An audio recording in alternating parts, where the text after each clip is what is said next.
Hi, this is త్వరగా Sriram, big boss analyst. శనివారం నాడు నాగార్జున గారు ఉత్సాహంగా వచ్చి అందరినీ ఉత్సాహపరిచేందుకు మొన్న ఫ్యామిలీ వీక్ అయింది కాబట్టి నిన్నటితో ఫ్యామిలీ వీక్ కంప్లీట్ అయింది. ఆ ఫ్యామిలీ వీక్ కంప్లీట్ అయ్యి అందరిలో ఉత్సాహం వచ్చింది కాబట్టి ఆ ఉత్సాహాన్ని డబుల్ చేసేందుకు మళ్ళీ వాళ్ళ ఫ్యామిలీకి సంబంధించిన వాళ్ళనే ఈసారి ఇక్కడ స్టేజ్ మీదకి, అంటే బిగ్ బాస్ లోపల హౌస్లో కాకుండా నాగార్జున గారు ఉన్న స్టేజ్ మీదకి మళ్ళీ కొంతమంది వాళ్ళ ప్రతి కంటెస్ట్కి సంబంధించిన ఫ్యామిలీ వాళ్ళని ఒకరిని, వాళ్ళతో పాటు ఎవరైతే ఇంతకుముందు ఆల్రెడీ బిగ్ బాస్ ఆడిన వాళ్ళు ఉన్నారో వాళ్ళందరినీ కూడా, అంటే పాత సీజన్లో 7 కానీ ఇంకా అంతకుముందు కానీ ఆ సీజన్లో ఆడిన వాళ్ళని వీళ్ళని ఉత్సాహపరిచేందుకు వాళ్ళని గెస్ట్గా తీసుకొచ్చి రావడం, వాళ్ళొకళ్ళు వీళ్ళొకళ్ళు ఫ్యామిలీ తరపున. వీళ్ళు ఎలా వస్తారా అంటే ఫస్ట్ ఎవరో ఒక కంటెస్టెంట్కి సంబంధించిన ఒక ఫోటో చూపించడం, ఆ ఫోటో వాళ్ళు కాకుండా, ఆ కంటెస్టెంట్ కాకుండా వేరే కంటెస్టెంట్ ఎవరో ఒకరిని లేపి వాళ్ళు గుర్తుపట్టాలని చెప్పడం. వాళ్ళు కనుక గుర్తుపడితే ఆ ఫోటోలో ఎవరున్నారో వాళ్ళ తాలూకా ఫ్యామిలీ ఫ్రెండ్ అంటే వైల్డ్ కార్డ్, అది గతంలో మన ఈ బిగ్ బాస్లో పార్టిసిపేట్ చేసిన వాళ్ళు ఎవరైతే ఉంటారో వాళ్ళలో ఒకళ్ళు అట్లా వచ్చి వీళ్ళ కోసం రావడం. అంటే వీళ్ళు బయట అలాగే ఫ్రెండ్స్ అయి ఉంటారు కాబట్టి ఒక ఫ్రెండ్ అన్నారు, ఒక ఫ్రెండ్ అలాగే ఫ్యామిలీ నుంచి ఒక మెంబర్ ఇలా రావడం అనేది పెట్టారు. అలా ఒక్కొక్కరిని అడగమంటాం. సరే, ఫస్ట్ స్టార్టింగ్ ప్రేరణకి సంబంధించి వచ్చారు. ప్రేరణ కోసం అని చెప్పి పాత కంటెస్టెంట్ ప్రియా వచ్చింది. తర్వాత వాళ్ళ ఫ్యామిలీకి సంబంధించి వాళ్ళ మదరు సిస్టర్ ఇద్దరు వచ్చారు. సో అది అయిపోయింది. వాళ్ళందరూ కూడా ఫీడ్బ్యాక్ బాగా ఇచ్చారు. ఎలా ఉంది, ఎలా ఆడుతుంది ఏంటి అనేది ఫీడ్బ్యాక్ బాగా ఇచ్చారు. సో అట్లా వన్ బై వన్ తర్వాత నబీల్ కోసం ఒకళ్ళు, అలాగే మిగతా మన గౌతమ్ కృష్ణ కోసం ఏమో వాళ్ళ బ్రదరు, అట్లా ఒకసారి ఏమో శివాజీ హీరో, ఇంతకుముందు హీరో శివాజీ తెలుసు కదా. హీరో శివాజీ కూడా మా లాస్ట్ టైం ఈ కంటెస్టెంట్గా వచ్చాడు బిగ్ బాస్లోకి. సో శివాజీ వచ్చాడు. శివాజీనేమో రోహిణి కోసం అని చెప్పి శివాజీ వచ్చాడు. అట్లా ఒక్కొక్కళ్ళ కోసం ఒక్కొక్కళ్ళు రావడం, వాళ్ళకి సంబంధించిన ఫీడ్బ్యాక్ ఇవ్వడం. ఇందులో ముఖ్యంగా చెప్పుకోవాల్సింది ఏంటంటే విష్ణుప్రియ కోసం అని చెప్పి యాంకర్ రవి వచ్చాడు. యాంకర్ రవిను విష్ణుప్రియ సిస్టర్ వచ్చారు. యాంకర్ రవి నిజంగా మొత్తుకుని చెప్పినా కూడా ఈ విష్ణుప్రియకి మాత్రం అర్థం కావట్లేదండి. నిజంగా అమ్మాయి జెన్యూన్, అందులో మాత్రం డౌట్ లేదు. కానీ ఈ హౌస్లో ఎలా ఆడాలనేది అమ్మాయికి అర్థం కావట్లేదు. తను చాలా జెన్యూన్గా ఉంది. వాళ్ళ నాన్నగారు వచ్చినప్పుడు కూడా నాకు అబ్బాయి మీద ఇష్టం ఉందని ఓపెన్గా చెప్పేసింది. ఇప్పుడు రవి, అమ్మా నీ ఆట అంతా పోతుంది తల్లి, నీకు అభిమానులు అందరూ కూడా పిచ్చెక్కిపోతున్నారు నీ ఆట చూసి అని డైరెక్ట్గా చెప్పేశాడు. నీ ఆట నువ్వు ఆడంటే, నా ఆట నేను ఆడుతున్నాను, మిగతా అప్పుడంతా ఏం చేయాలి? వచ్చిన నామినేషన్లు వచ్చినప్పుడు నామినేషన్లు పర్ఫెక్ట్గా చేస్తున్నాను, టాస్క్ వచ్చినప్పుడు టాస్క్ ఆడుతున్నాను, మరి మిగతా అప్పుడంతా ఏం చేయాలి? మిగతా అప్పుడంతా ఇవన్నీ చేస్తే తప్పేంటి అంటుంది. తప్పేంటి అని కూడా అంటుంది. డైరెక్ట్గా చెప్తున్నాడు అతను, అమ్మా నీకు తగ్గిపోతుంది బయటంతా అని చెప్పినా కూడా అసలు అమ్మాయి వినే స్టేజ్లో లేదు. నిజంగా ఆ అమ్మాయి అంత సిన్సియర్గా ఉన్నందుకు ఆ అమ్మాయిని మెచ్చుకోవాలా?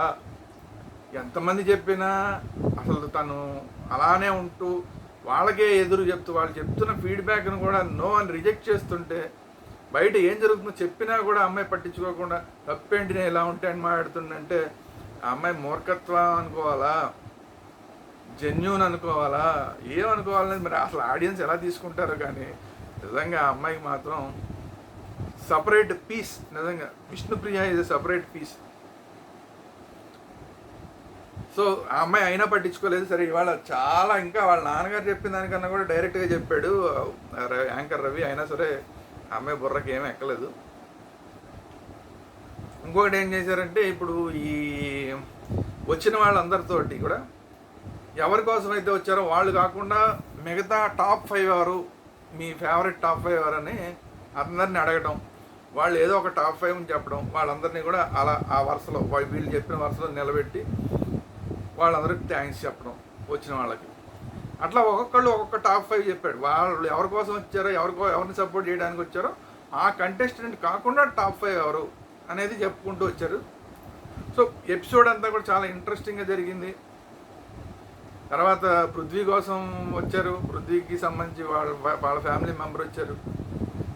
ఇట్లా అందరికీ వస్తున్నారు. రేపు మళ్ళీ కొంతమంది ఆదివారం సండే ఎపిసోడ్లో మళ్ళీ కొంతమందిని రేపు ఇంట్రడ్యూస్ చేసి రేపు ఎవరో ఒకరిని ఎలిమినేట్ చేయాలి. కాబట్టి ఆ ఎలిమినేషన్ ప్రాసెస్ అనేది మొదలు పెడతారు. ఎలిమినేషన్ ప్రాసెస్ ఆల్రెడీ మొదలు పెట్టారు. ఆల్రెడీ పృథ్వీ సేఫ్ అయిపోయాడు. ఇంతకీ విషయం ఏంటంటే నిన్నటిదాకా అసలు కింద నుంచి సెకండ్ ప్లేస్లో ఉన్నాడు అనుకున్న పృథ్వీ సేఫ్ అయిపోయాడు ఇవాళ. అట్ ది సేమ్ టైం అందరికన్నా టాప్లో ఉన్న గౌతమ్ కృష్ణ కూడా సేఫ్ అయిపోయాడు. గౌతమ్ కృష్ణ సేఫ్ అయిపోయాడు, పృథ్వీ సేఫ్ అయిపోయాడు. దీనివల్ల జరిగింది ఏంటంటే ఇప్పుడు డైరెక్ట్గా అవినాష్తో పాటు విష్ణుప్రియ డైరెక్ట్గా డేంజర్ జోన్లోకి వచ్చేసింది. అందుకనే నాగార్జున గారు కూడా అన్నారు, నువ్వు వాళ్ళు అంత చెప్పినా కూడా నువ్వు ఏదేదో మాట్లాడేస్తున్నావు, వాళ్ళందరూ నేను ఇలా ఉన్నానని వాళ్ళు సంతోషపడాలని మాట్లాడుతున్నావు, నిన్ను వాళ్ళు ఎంత సపోర్ట్ చేస్తున్నారో ఏంటి అనేది రేపు ఇప్పుడు మీకు ముందు నీకే తెలుస్తుంది, నామినేషన్లో ఉన్నావు కాబట్టి ముందు నీకే తెలుస్తుందని హింట్ కూడా ఇచ్చారు. అంటే డేంజర్ జోన్లో ఉన్నావు నువ్వు అని హింట్ కూడా ఇచ్చారు. అయినా సరే ఆ అమ్మాయికి ఏం ఎక్కట్లేదు. సరే, సో ఉన్న వాళ్ళలో 6గురిలో 2 సేఫ్ అయిపోయారు ఆల్రెడీ. ఇంకా ఉన్నవాళ్ళు టేస్టీ తేజ, అవినాష్, యష్మి, విష్ణుప్రియ. ఇందులో ఖచ్చితంగా యష్మి సేఫ్ అయిపోతుంది, టేస్టీ తేజ కూడా సేఫ్ అయిపోతాడు. ఎందుకంటే టేస్టీ తేజకి వచ్చిన సింపతి మామూలు సింపతి కాదు ఈ వారం అంతా కూడా. సో ఎప్పుడు వెయ్యొద్దు అనుకున్న వాళ్ళు కూడా ఖచ్చితంగా వేసేస్తారు టేస్టీ తేజకి. అలా ఉంది ఈ వీక్ అంతా. ఆ స్థాయికి అతని మీద సింపతి కానీ అతని మీద ఆ ఎమోషన్, అతను పలికించిన ఎమోషన్స్, తల్లి కోసం అతను పడిన బాధ. జనరల్గా ఎవరికైనా ఒక వీక్ వాళ్ళ ఫ్యామిలీ, మిగతా వాళ్ళందరికీ వాళ్ళ ఫ్యామిలీ వస్తే కనుక వాళ్ళ మదర్నో వాళ్ళ ఫాదర్నో కలవడం వల్ల ఆ కాసేపు ఎమోషన్. కానీ ఇతనికి అలా కాదు. ప్రతి ఒక్క మదరో లేదంటే వాళ్ళ ఫ్యామిలీ వాళ్ళు వచ్చినప్పుడు తన మదరే వస్తుందేమో అని ఎదురు చూస్తూ ఏడవడం, వాళ్ళు డోర్ తెరవగానే వాళ్ళు కాకుండా వేరే వాళ్ళు కనపడితే ఇంకా ఏడవడం, అయ్యో మా అమ్మ రాలేదే వీళ్ళు వచ్చారని, వీళ్ళకి వచ్చారు మా అమ్మ రావడానికి అవకాశం లేకుండా పోయింది అని తను ఏడవడం. అంత మాత్రంతో ఏడవడం మాత్రమే కాకుండా మళ్ళీ కంట్రోల్ చేసుకుని మళ్ళీ ఆ వచ్చిన పేరెంట్స్ తోటి, మిగతా వాళ్ళ పేరెంట్స్ తోటి కూడా మింగిల్ అయిపోయి వాళ్ళతో సరదాగా జోకులు వేస్తూ, మళ్ళీ వేరే పేరెంట్స్ వస్తున్నప్పుడు మళ్ళీ వస్తుందేమో అమ్మని, మళ్ళీ రాకపోతే మళ్ళీ నిరాశపడిపోయి ఏడుస్తూ, అలా ప్రతి పేరెంట్ కానీ వాళ్ళ ఫ్యామిలీ మెంబర్ కానీ వచ్చినప్పుడు అలా అతని యొక్క ఫీలింగ్స్ అవన్నీ కూడా అతనికి భయంకరమైన అడ్వాంటేజ్ అయిపోయినాయి. ఎమోషన్స్ పరంగా అతని మీద కనెక్ట్ అవ్వనివాడు అంటే ఎవడో ఉండడు. సో అట్లా టేస్టీ తేజ కూడా ఖచ్చితంగా ఈ వారం సేవ్ అయిపోతాడు. సో యష్మి సేవ్ అయిపోతుంది, టేస్టీ తేజ సేవ్ అయిపోతాడు. ఇంకా మిగిలింది విష్ణుప్రియ, అవినాష్. ఇందులో ఖచ్చితంగా అవినాష్కి డేంజర్ ఎక్కువ ఉంది. కానీ ఏంటంటే ఆడియన్స్ పరంగా అవినాష్కి ఓట్లు తక్కువ పడుతున్నాయి, దాంట్లో డౌట్ అక్కర్లేదు. కానీ పర్సంటేజ్ పెద్ద తేడా ఏం లేదు, 1% తేడా ఉంది. కానీ మరి నబీల్ దగ్గర ఏదైతే ఎవిక్షన్ షీల్డ్ ఉందో దాన్ని కనుక అవినాష్ కోసం వాడే అవకాశాలు చాలా ఎక్కువ ఉన్నాయి. అలా వాడి ఇప్పుడు దాకా కన్ఫర్మ్ కాని వార్తలు ఏంటంటే అవినాష్ కూడా సేఫ్ అయ్యాడు. అవినాష్ కోసం ఎవిక్షన్ షీల్డ్ని నబీల్ వాడేశాడు.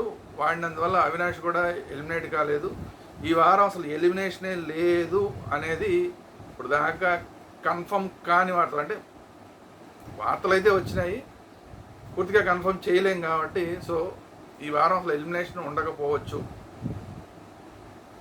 సో దీన్ని బట్టి ఏంటంటే నెక్స్ట్ వీక్ ఖచ్చితంగా డబుల్ ఎలిమినేషన్ ఉంటుంది. ఆ డబుల్ ఎలిమినేషన్లో మళ్ళీ సేమ్ ఖచ్చితంగా మళ్ళీ పృథ్వీ మళ్ళీ డేంజర్లోకి వచ్చే అవకాశం ఉంది, మళ్ళీ విష్ణుప్రియ డేంజర్లోకి వచ్చే అవకాశం ఉంది. చూద్దాం ఎలిమినేషన్లో ఏం జరుగుతాయి. ఈ వారం అయితే 99.99% ఎలిమినేషన్ లేకపోవచ్చు అని వస్తున్న వార్తలు. So next week double elimination ఉంటుంది. ఇది ఈరోజు ఎపిసోడ్కి సంబంధించి, రేపు జరగబోయే ఎపిసోడ్కి సంబంధించి. సో ఈ వీడియో మీకు నచ్చినట్టయితే లైక్ చేయండి, కామెంట్ చేయండి, అందరికీ షేర్ చేయండి.